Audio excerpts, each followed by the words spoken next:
Ora viva, caríssimo telespectador, seja bem-vindo ao segundo bloco do nosso programa Grande Entrevista, num dia em que recebemos o renomado e conceituado professor Dr. Sérgio Holanda para falar do seu mais recente livro intitulado Rebanhos Orientados, dos relatados televisivos à Moxaxologia, uma obra lançada em 2023 que abarca 3 áreas de conhecimento, nomeadamente a educação, a comunicação e os estudos culturais.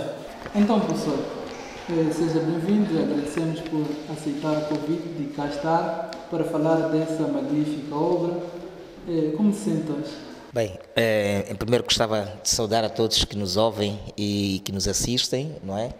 E agradecer também pelo convite que me foi formulado para conversarmos um pouco à volta daquilo que é o Moxaxologia, mas eu estou bem. Bem, o rebanho desorientado, o que chega a ser o rebanho desorientado dos relatados televisivos da Moxaxologia e qual é o seu significado dentro e fora da academia? Moxaxologia é um neologismo que faz a mescla de 2 termos, Moçambique e exologia, para designar valores moçambicanos, e configura-se como uma alternativa a um problema, e tal problema é este que é designado rebanho desorientado. Portanto, trata-se de um livro, obviamente com um teor científico, que é escrito não somente para a academia, mas para todos os tecidos sociais, ok? É um livro que é escrito sobretudo para os moçambicanos, numa perspectiva crítica, mas também de alternativa a esse problema que é constatado, que é identificado lá, que é designado enlatados televisivos. O rebanho desorientado nasce da tese de doutoramento do professor. Então, qual foi a necessidade de transformar essa tese de doutoramento em um livro, nesse caso, e qual é a relevância desse livro para o contexto moçambicano? Bem, a relevância de transformá-lo em livro, como sabe, uma tese de doutoramento, à semelhança das dissertações de mestrado, tem características muito próprias, ok? E, em algum momento, acaba até sendo um pouco aborrecido a leitura dos demais. Então, entendi que os leitores que deveriam ler o livro não são somente da academia, deviam se estender também para a comunidade, não necessariamente acadêmica, mas aqueles outros que estejam interessados em querer discutir matérias desta natureza, sobretudo porque, de forma genérica ou geral, em algum momento o livro faz a apologia a uma necessidade de um exercício de cidadania cada vez mais informado, ok? Então, é nesta perspectiva que percebi que o cidadão moçambicano ele está estratificado. Existe uma comunidade que é académica, existe uma comunidade que é doméstica, existe uma comunidade trabalhadora, ela está estratificada. O livro não exclui estas estratificações sociais, ela é inclusivo, e foi a pensar nesta inclusão que entendi a necessidade de transformá-lo da tese para um livro um pouco mais, digamos, simplista. Em algumas linhas do Rebanho Desorientado, o professor traz a questão do infotenimento e acredita que o infotenimento é um problema nesse caso. Gostávamos de saber por que considera o infotenimento como um problema e qual é o risco desse infotenimento para a sociedade moçambicana. Bem, o infotenimento como tal não chega a ser necessariamente um problema, não é? Mas é problema nas características em que nós apresentamos. Acho que esta é que é a grande discussão de base, porque pensamos, né, como pesquisadores, que as características daquilo que tem sido os programas, sobretudo de entretenimento, eles são uma réplica daquilo que são os conteúdos externos, ok? E dentro ou fora desta réplica, o que nós encontramos é praticamente a reprodução ipsis verbis, literalmente em 100%, também daquilo que são os próprios conteúdos. A perspectiva que se tem aqui sob o ponto de vista crítico e também de proposta de alternativa a este cenário, é que se pense no entretenimento que, sobretudo, privilegie a camada em tenra idade. Estamos a falar especificamente de crianças, porque é nesta fase, é nesta idade em que ocorre o processo de formação da personalidade, e nós sabemos que as crianças elas aprendem desde cedo, sobretudo com os bonecos, e se nós, a partir destes mesmos bonecos animados, que é a alternativa que nós temos de conteúdos para as próprias crianças, se nós formos a promover, a publicitar, a publicar, a exibir em tela um conteúdo cuja axiologia revela valores, digamos, literalmente externos a Moçambique, então estamos a educar esta mesma criança, okay, sob o ponto de vista axiológico e cultural, para que ela cresça, ela se erga, se centrando em valores alheios ao seu próprio meio. Então, se nós não temos, nós estamos em condições, por exemplo, de oferecer bonecos animados que contem narrativas africanas, por exemplo, que falem sobre Nzingambandi, Ngungunhana, Shivangela, entre outros, as rainhas que nós também tivemos cá em Moçambique e em África. Se nós não estivermos em condições de promover um entretenimento, digamos, infantil, que narre estes aspectos, então nós estamos a submeter as crianças a aprenderem o que é alheio, a aprenderem o que é do outro.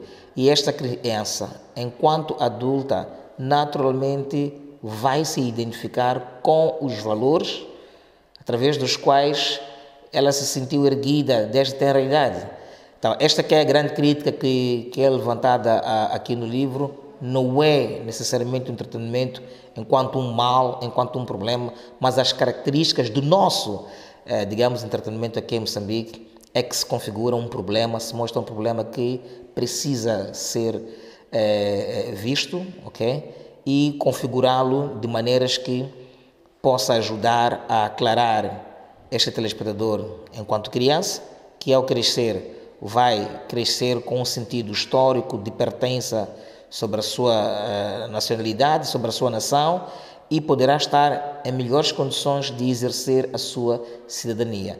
Não se exerce cidadania fora da sua cultura, ignorando a sua cultura. O exercício de cidadania deve privilegiar, acima de tudo, a sua dimensão cultural. Então, se através da televisão, que tem esta missão de informar, educar e entreter, nós não conseguimos, na transversalidade, apresentar estes valores locais, então significa que estamos a alienar esta criança e estamos a produzir um adulto também alienado no futuro. Ainda bem que o professor tocou no quesito adulto, tendo em conta a teoria de usos de gratificações que apregou aqui. As pessoas têm a possibilidade de escolher aquilo que lhes convém, de escolher assistir ou acompanhar. Nesse caso, os telespectadores têm a possibilidade de escolher aquilo que lhes convém, que lhes agrade, que lhes gratifique. Então, como é que o uso como é que a teoria de uso de gratificação pode ser aplicada na análise desses telespectadores que o doutor denomina de rebanho desorientado? A questão central aqui que se deve tomar em consideração é que não se faz uma apologia aos consensos exclusivos, mas também abre-se um espaço para os dissensos, ok? Há consensos, há dissensos. Existe obviamente, este livre-arbítrio que assiste a qualquer indivíduo adulto de poder optar por aquilo que lhe convém. Aliás, é preciso lembrar que nós estamos num contexto de um sistema neoliberal. Moçambique já não é um país socialista, é um país que adotou um sistema do neoliberalismo, o que quer dizer que existe liberdade de todos os tipos, religiosas, políticas. Quer dizer, a questão ideológica é um pouco mais livre. No entanto, a ressalva que fazemos aqui neste estudo é que a capacidade que o indivíduo tem de poder fazer uma escolha depende do seu grau de informação.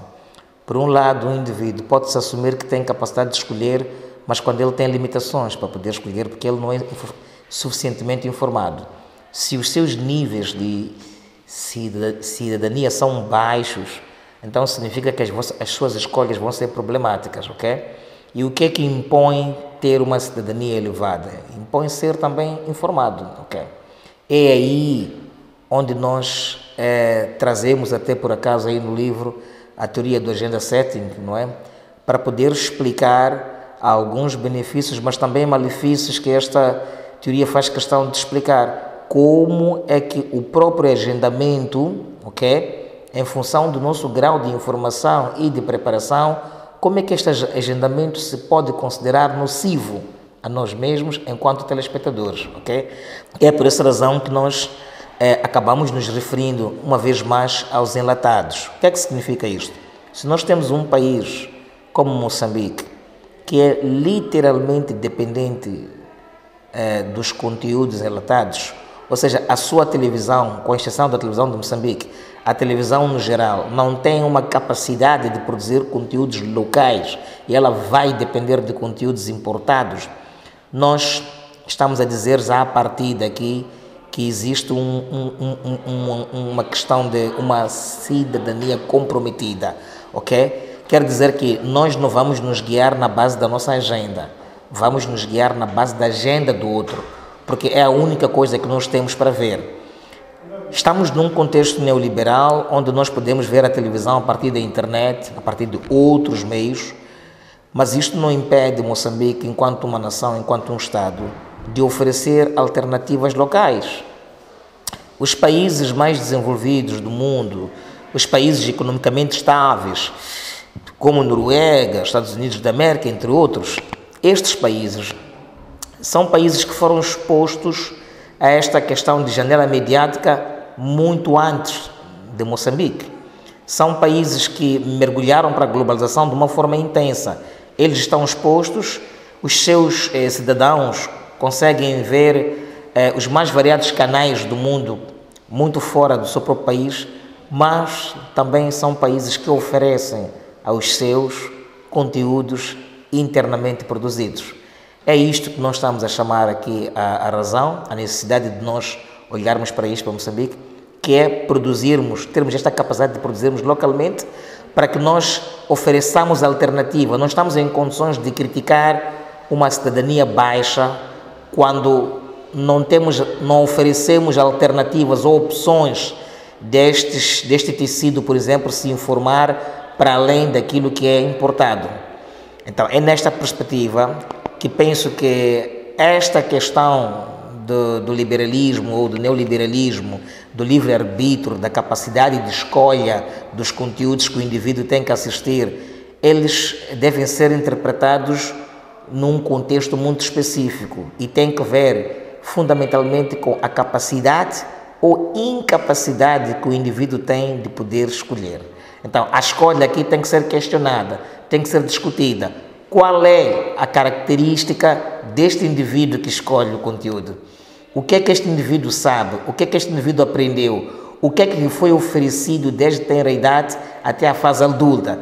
Será que, de facto, este indivíduo está a escolher porque conhece as opções ou está a escolher porque teve uma só opção? É o mesmo que eu crescer, por exemplo, em toda a minha vida, eu crescer no cristianismo, ok? Não tenho uma outra opção, nunca tive uma outra opção, nunca fui ensinado outra coisa senão o cristianismo, eu assumir que eu tenho fé. Então, essa fé pode ser questionada, ok? Porque não foi uma escolha minha, foi uma imposição que me foi feita em inteira idade, ok? Agora, se eu tenho a possibilidade de crescer, sob o ponto de vista religioso, nos vários meios, e eu, já adulto, optar por escolher um destes meios, aí sim a questão do liberalismo, do livre-arbítrio, da escolha, parece fazer um pouco mais de sentido. Então, não podemos dizer que o indivíduo está a escolher uma coisa quando esta mesma coisa foi a única que lhe foi imposta desde que ela nasceu. Então é preciso percebermos muito bem o conceito do livre-arbítrio, o conceito da escolha, do liberalismo e desta teoria de uso e gratificações, ok? E o professor também traz uma analogia com a China, nesse caso. Diz que a China fechou-se durante alguns anos, uns 40 anos, para consolidar a sua utopia, tinha uma utopia, e também traz a questão da utopia do homem novo, apregoada por Samora. Então, a questão é o que impede Moçambique também trancar-se durante alguns anos para construir essa utopia no sentido mediático, e é possível criar-se essa utopia mediática, ou seja, trabalhar-se a caminho de consolidar uma utopia mediática a nível nacional? Esta pergunta, na verdade, quer nos levar à questão dos valores. Okay? Um dos aspectos que nós precisamos sempre compreender é a necessidade de estarmos em permanente comparação, fazermos sempre analogias nos vários momentos de Moçambique, ok? E eu, em particular, posso fazer a analogia dos últimos 2 momentos, o momento atual e o momento passado. Qual é o momento passado? É o sistema socialista. Eu nunca escondi, eu sou um anti-neoliberal, não é? Porque eu penso que o neoliberalismo, até hoje, desde que ele foi implementado até hoje, não deu certo. Eu acho que ele não deu certo, pelo menos ainda não deu certo. Não sei se vai dar certo, não deu certo.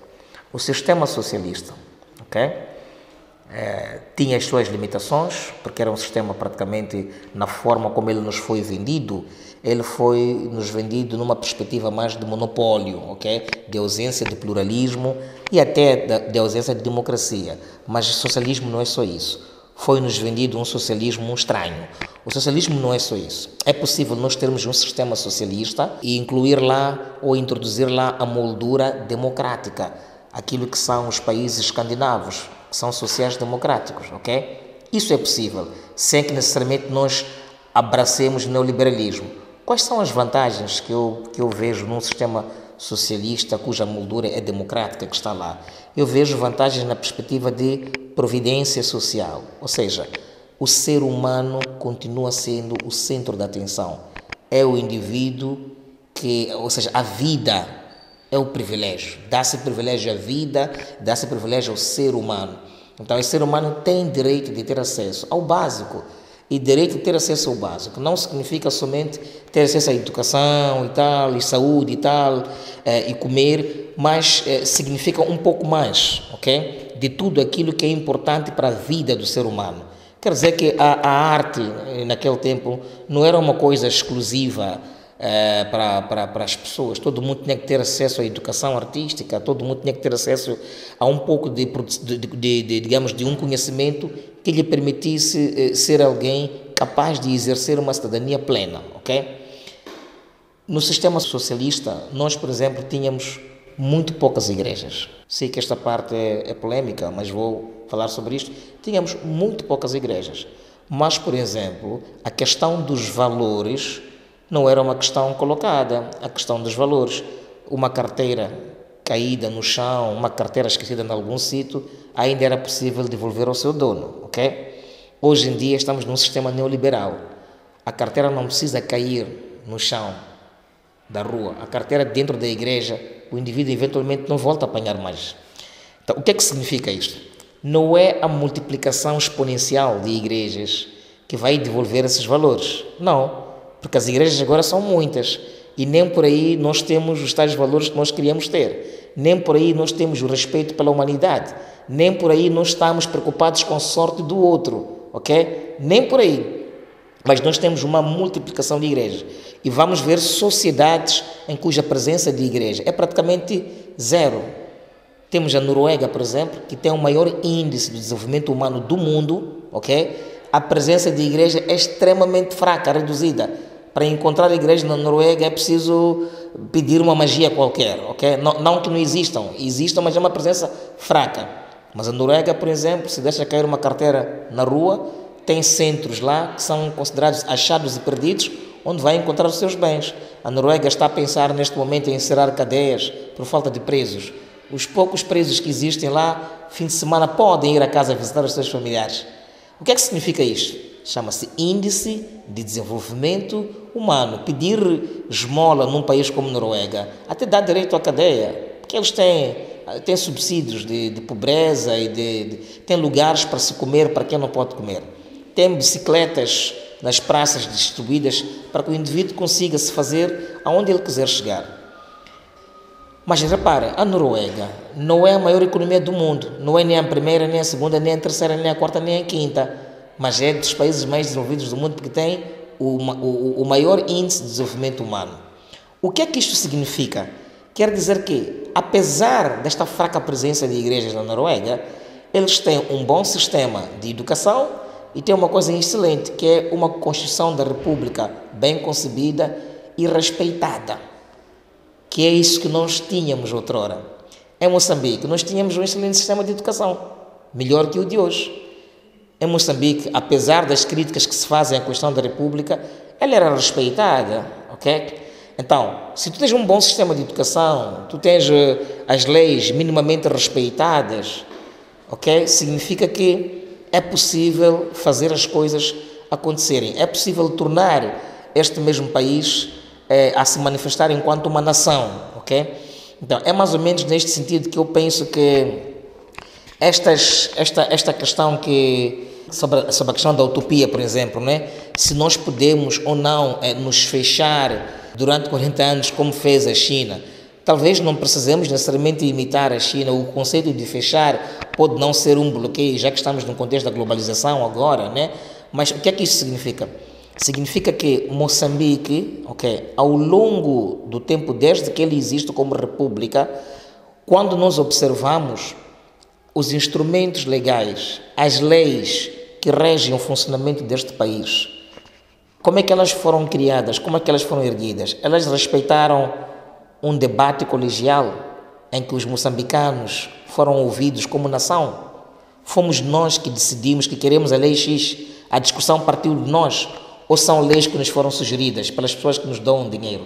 Este é um dos grandes problemas que nós temos que ver, ok? O que é que significa isto? Quer dizer que nós temos aqui, por exemplo, organizações não governamentais, ok? Que na sua maioria tem proposto até instrumentos legais para o funcionamento. O que é que significa isso? Não é o moçambicano que senta e decide, temos o problema X, então precisamos criar uma lei X, então vamos lá debater, vamos lá ouvir os moçambicanos, vamos ouvir a nação, para nós colocarmos a lei da forma como nós queremos. Então são os outros que dizem como nós temos que estar. Então, não é possível nós caminharmos como nação. Por conta do ponto que trouxe, a questão da globalização, surge uma outra questão, que é, tendo em conta a globalização, o mundo agora está conectado, mesmo eu estando em Moçambique, consigo perceber e saber o que está acontecendo na China, e conhecer cidades chinesas. É possível ou é viável pensar a mídia moçambicana no contexto apenas moxaxiológico, não sei se posso usar essa expressão, mas é possível apenas pensar a mídia moçambicana sobre esse ponto da moxaxiologia, ou tem que se encontrar um equilíbrio entre a moxaxiologia e o conteúdo externo, o conteúdo os relatados televisivos que o professor trata. E tem que se fazer esse segundo passo, que é encontrar equilíbrio. Como fazer esse equilíbrio entre a moxaxiologia e os relatados? O trabalho de qualquer emissora a partir da nação onde está não é se esforçar para comunicar ou difundir coisas dos outros. Esse não é o trabalho de uma emissora. Então, não havia razões dessa emissora existir, ok? O trabalho de qualquer emissora é difundir informações, difundir conteúdos internos. Essa é a principal missão. Num contexto de globalização, não há razão e não há razões para que uma emissora se esforce, se preocupe em buscar coisas de fora. Nós vamos ver. O contexto em si já abre esse espaço. Nós vamos ver. Existe DSTV, existe Zap, ok? Quem não tem condições para ver lá fora vai se esforçar para ver. Pode ver por via da internet. Okay? Nós vamos ver. Okay? Então, eu penso que a partir esta resposta é até assertiva à questão que colocas, que não é missão das emissoras locais difundir conteúdos de fora. Logo, é possível nós pensarmos homossexologia, ok? Sim, aqui em Moçambique, porque homossexologia em Moçambique o que é que vai ser? Vai ser dizer que, olha, nós, enquanto moçambicanos, estamos a fazer a nossa parte de dizer que, olha, estão aqui os conteúdos locais. Estão aqui, sem prejuízo dos conteúdos externos. Os conteúdos locais estão aqui. Conteúdos externos, as pessoas têm várias fontes para ver conteúdos externos. Então, como não é nosso papel trazer aqui, vamos lá, Elianas, Raul Gil, isso não é nosso papel, isso não é nosso papel, ok? Então, nós temos como ir buscar as Elianas. A questão que eu lhe posso colocar é esta: o que é mais viável, ok? É uma pergunta retórica, na verdade, é uma pergunta em forma de resposta. O que é mais viável? Eu abrir um canal como Miramar, não é? E assistir um conteúdo importado do Brasil, ou eu ir diretamente para a Rede Record assistir o conteúdo? Acho que é mais prático assim, não é? Eu não assistir um Rodrigo Faro gravado, mas eu vê-lo em direto, não é? Até o momento em que ele cai ali no acorde e tal, do que ver uma coisa gravada, que foi gravada não sei em que século, já está gordo agora, você pensa que ainda está magro e tal e tudo. O que é viável? É viável isso, né? Eu ver coisas muito mais atualizadas, ok? Então, eu penso que não é nosso trabalho esse, não é nosso papel nos esforçarmos para trazer coisas dos outros. Nosso papel é trazermos nossos assuntos aqui. E nós é que temos que ser essa alternativa. Está aqui. É para a pessoa não assistiu, mas aqui está. É que diante da ausência, a crítica vai prosperar. E a crítica tem sua razão, ok? Olha, não estou a falar só da televisão. Não há conteúdos, não há programas para crianças, em Moçambique, no geral. Se não há programas para crianças, imagina na televisão. E isto é grave. Quer dizer que uma criança, ok? Ela cresce, não é? Tem 6 anos de idade, 7 anos de idade, vai crescer a assistir Barbie, Sofia, sei lá, Ana Montana, Joana, essas princesas que andam aí com cabelos compridos. Então ela vai pensar que, olha, estética feminina é aquilo. Porque você não tem nenhum canal, nenhum programa em que aparece alguém a manusear uma carapinha, a mostrar que o cabelo de um preto é bonito, a mostrar como é que pode fazer os decotes. Não, vai pensar que estética feminina é exclusivamente aquilo. Resultado: a sua missão na vida vai ser andar a importar prótese para o país. Enquanto não tiver prótese, ela vai desacreditar que é impossível a existência feminina social na ausência, por exemplo, de uma prótese. Porque isto até afeta adultos, não é só criança, mesmo adultos. Pessoas de idade acreditam que não podem existir, não podem ser belas sem prótese. Eu sou falando de pessoas adultas. Imagina uma criança, imagina alguém que tem 15, 16 anos, vai para o curso, ok? Depois o que é que vai fazer? Ela vai criar um ídolo que se chama Barbie, não é isso que se chama, até já temos Barbie moçambicana. Ela vai criando este ídolo que se chama Barbie, Sofia. Então ela, quando cresce, toda a sua pretensão qual é? É tentar igualar-se à única coisa que lhe foi oferecida quando criança para assistir, que é aquela boneca. Então vai importar próteses. Depois de importar próteses, vai perceber que eu ainda não estou como a Sofia, como a Barbie. Então vai buscar Movate, vai aplicar Movate na sua cara para tentar ficar clara como a Sofia. E vai perceber que já apliquei, mas ainda falta alguma porcentagem. Eu sou um ruchunchuda, sou meio avantajada, já que sou africana e até ignoro aquilo que ela come aqui em África. Então é daí que vai constantemente a perder o seu tempo nos ginásios, em vez de estudar. Professor, alguns justificam esse excessivo enlatado de televisivos por falta de verbas ou dinheiro para produzir. Por exemplo, as novelas. É mais oneroso produzir novelas do que importar essas novelas. Então, é assertivo mesmo cortar todos esses enlatados radicalmente? Bem, eu acho que isso é discutível, ok? É discutível porque da mesma forma que se diz não haver dinheiro, também podemos dizer que há dinheiro para tudo, ok? E menos nada, se calhar. Podemos olhar a coisa numa perspectiva pública, essa ideia chumba completamente. Há dinheiro. Se olharmos a coisa numa perspectiva privada, eu não sei o que é melhor. se é cada um, quando entende, abrir sua televisão, ou se é mantermos televisões que sejam em condições de ser televisões. É por isso que eu digo que esta coisa do neoliberalismo tem os seus malefícios, tem as suas manhas, porque saímos da liberdade para a libertinagem, ok? Posição implícita, né? Mas alguém decidiu impor isso através dos ecrãs e você concebeu isso por normal, ok? Mas o que não era normal antes, mas agora já é normal. Então, um homem, hoje em dia, qual é que vai ser?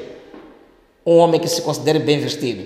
É aquele homem que praticamente nas suas calças descreve quase todas as suas curvas, ok? Esse está bem vestido. Mas alguém impôs isso através dos ecrãs, alguém vendeu-me isto. Mas este processo de venda, este processo educativo, ele é longo, ele leva o seu tempo, ok? Ele prepara uma geração, ele educa uma geração, ok? Antes nós tínhamos um estilo de música mais melódica, a música da Whitney, a música da Mariah Carey, esse tipo de músicas. Nem estou a falar de artistas internacionais. A música do Michael Jackson, do Bob Marley e tal. Eram músicas mais melódicas. Hoje em dia, a música o quê? É techno, não é isso? Como é que chama essa coisa que o Black Coffee toca agora? Amapianos, essas coisas. É uma música mais eletrônica e por aí em diante. Mas aquela música eletrônica, se você gosta hoje, alguém educou-te a gostar daquela música. Mas quem é que decide essas coisas? É aí onde eu quero chegar com todo este discurso. Quem decide isso não são os acadêmicos. Os acadêmicos são críticos, como eu. Quem decide isso aí não são os políticos. Quem decide isso são os agentes econômicos. Eles é que fabricam os modelos da indústria cultural, ok? São os agentes econômicos que decidem até o sistema de educação que você tem que ter. São os agentes econômicos que dizem, olha, temos que matar filosofia, temos que matar psicologia, temos que matar sociologia, porque são disciplinas que põem as pessoas a refletirem, não é bom para nós, não nos ajuda. Vamos preparar pessoas e ensiná-las só a saber fazer e não a pensar. Então você vai se gabar amanhã porque você trabalha numa indústria de automóveis e você ganha 400 mil. Mas você é um imbecil e não sabe disso. Porque você não sabe fazer mais nada na vida senão construir carros. Nós, quando se fala sobre liberdade, nós temos que ter a liberdade de escolher o que é que nós queremos fazer e não nos imporem por via de um sistema de educação. Já estou a falar de políticas de educação. Como é que as políticas de educação são definidas? Estão a perceber, né? Já que o livro também cruza isso, ok? Como é que a gente define a política de educação? Ah, não. Temos que montar um sistema de educação mais voltado para o saber fazer. Acabou. Ah, é sim, mas a sociedade não é feita pelo mercado. A sociedade, o mercado é apenas uma parte da sociedade. As pessoas precisam também de aprender a pensar. É por isso que começam a surgir discursos de que você estudou, fez sociologia e tal, mas você não tem emprego. A pessoa não estuda para ter emprego. A pessoa estuda para saber pensar, a pessoa estuda para defender as suas liberdades, a pessoa estuda para tomar decisões sobre o que é que ela quer ser, ok? E não uma decisão que já foi tomada a partir do momento que você se inscreve num curso. O curso já te encerrou, já te fechou, você não pode fazer mais nada, senão ser um escravo do mercado, ok? E nós estamos a falar de liberdade. O que é isso de liberdade? Se nós no passado não tínhamos câmeras de vigilância, não tínhamos cercas elétricas nas nossas casas, não tínhamos cães de guarda, éramos livres. Mas num contexto que diziam que é de monopólio. Hoje estamos no neoliberalismo, estamos cheios de câmeras em casa, estamos cheios de cercas elétricas. Que liberdade você tem? Qual é a liberdade que você tem se você não pode aceder a plataformas digitais sem clicar cookies, que vão estar sempre a fazer tintim no seu telefone para mostrar onde você está? Então você não tem paz, você não tem privilégio. Qual é a liberdade que você tem se uma telefonia móvel tem que estar sempre a bipar, às 2 da madrugada você a dormir, que até a sua esposa vai desconfiar de si? Então nós não temos que pensar que conceito de liberdade é esse. É aí onde eu digo que o neoliberalismo, enquanto um sistema ou um projeto para a humanidade, ele não deu certo ainda. Nós não podemos pensar que questões como intercultura servem e funcionam para nós, porque ainda internamente o tribalismo é uma realidade. Como é que eu não consigo aceitar o meu irmão de Nampula, de Lixinga, ok? De Pemba, e eu acho que estou preparado para aceitar um americano, um brasileiro? Então, é uma hipocrisia. Quer dizer, esses sistemas são problemáticos, não é isso? Esses projetos são problemáticos. São estas coisas que nós pensamos que com este livro queremos tentar chamar a atenção para que as pessoas não se deixem seduzir, ok, por um doce que na verdade lá dentro ainda não tem o suco que é necessário. O que eu estou a querer dizer com isto? Estou, entre outras palavras, a criticar aquilo que eu sempre critiquei, que é o sistema neoliberal, e a dizer que o meu entendimento, esse é o meu entendimento, que sou um anti-neoliberal, o meu entendimento é de que o Estado não se deve ausentar, nem tão pouco, como se ausentou na educação, deixando tudo à mercê do privado, ele entrar como um pequeno regulador e deixar o privado definir que conteúdos tem que lecionar. Não. E em tudo, mesmo na providência social, o Estado não tem que se ausentar. Deixar o privado criar hospitais e ele aparecer lá só a vender aspirina, só a oferecer aspirina, que depois nem tem também. Não é esse papel. O Estado tem que estar presente, garantir o básico para o cidadão. É por isso que eu defendo a providência social, mesmo que a gente tenha que voltar para o sistema socialista e democrático, com moldura democrática, claro, que é para não asfixiar as pessoas. Tem que haver democracia. Eu estou a tentar dizer o quê? Que, às vezes, a ideia de nós impormos uma liberdade, de nós colocarmos liberdade, talvez não é isso que o cidadão precisa. O Estado tem que impor algumas coisas. Ela tem que impor. É verdade que essa imposição não vai ser decisão de um político, nem de um dirigente. Vai ser uma decisão colegial. Nós decidimos que sim, aceitamos, ratificamos. O Estado tem que impor isto para haver ordem. Então, este liberalismo está-nos a levar para onde? Está-nos a levar para o caos. E eu desafio, indique-me um país no mundo que adotou o sistema neoliberal que seja um exemplo de sucesso. Se quiserem falar de Portugal, estão enganados. É um falhaço total. Se quiserem falar dos Estados Unidos, é um falhaço. Não apontem outro. Não tem. Então, eu penso que é um pouco por aí que nós precisamos olhar a coisa. Então, a grande chamada de atenção que nós fazemos aqui ao cruzar educação, ao cruzar comunicação e a cultura, em resumo, nós estamos a dizer que existem questões hegemônicas, ok? Existem as hegemonias. Quem são as hegemonias? No caso concreto, mediático, são os grandes centros. Estamos a falar dos países ocidentais, que são esses que têm esta capacidade material, até mesmo epistemológica, de produzir e exportar conteúdos. Esses são as hegemonias. Nós, que estamos na periferia, que não temos capacidade de produzir esses conteúdos, estamos sujeitos a absorver aquilo que os outros estão a produzir. Ao absorvermos estes conteúdos que os outros estão a fazer coisa, a produzir, nós ficamos relegados na condição de subalternidade, ou seja, nós somos reprodutores da cultura alheia e nunca produtores da nossa própria cultura. Obrigado, professor, por ter aceito esse convite e estar aqui a falar sobre o rebanho desorientado. Mas agora, em jeito de fecho, poderia falar se o livro está disponível, onde é que as pessoas podem adquirir esse livro? Bem, o livro está disponível nas editoras, nas livrarias Etal, que fica na Vladimir Lenin. Está também nas edições livraria Paulinas, não é? Paulinas, sempre faço confusão se é Paulinas ou Paulistas, não é? Uma das duas. Acho que é Paulistas, não é? Da Avenida Eduardo Mondlane, próxima à cidade de Moçambique, não é? Peço desculpas, às vezes faço esta confusão se é Paulinas ou Paulistas, mas está lá naquela livraria. Penso que é a única ali no meio, ok? Naquele espaço. Está também na livraria Mapuco, que cita na Avenida José Nyerere, próximo ao Cinema Channel.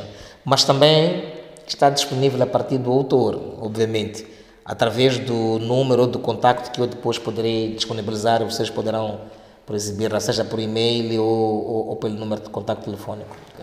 Os agradecimentos também estendem-se a si, caríssimo telespectador, que esteve a acompanhar-nos durante essa entrevista com o renomado professor Dr. Sérgio Langa, que falou sobre o rebanho desorientado, um livro que trata basicamente sobre a educomunicação televisiva, que de acordo com o autor, as televisões desempenham um papel preponderante junto da escola, junto das igrejas, da casa, casa como sendo um centro de educação dos indivíduos. Então a televisão também caminha com estes centros para educar os indivíduos, e é necessário, de acordo com o autor, que elimine-se de forma radical os relatados televisivos para que se valorize e se mantenha a questão da cultura local. E é desse jeito que nós nos despedimos e até a próxima oportunidade.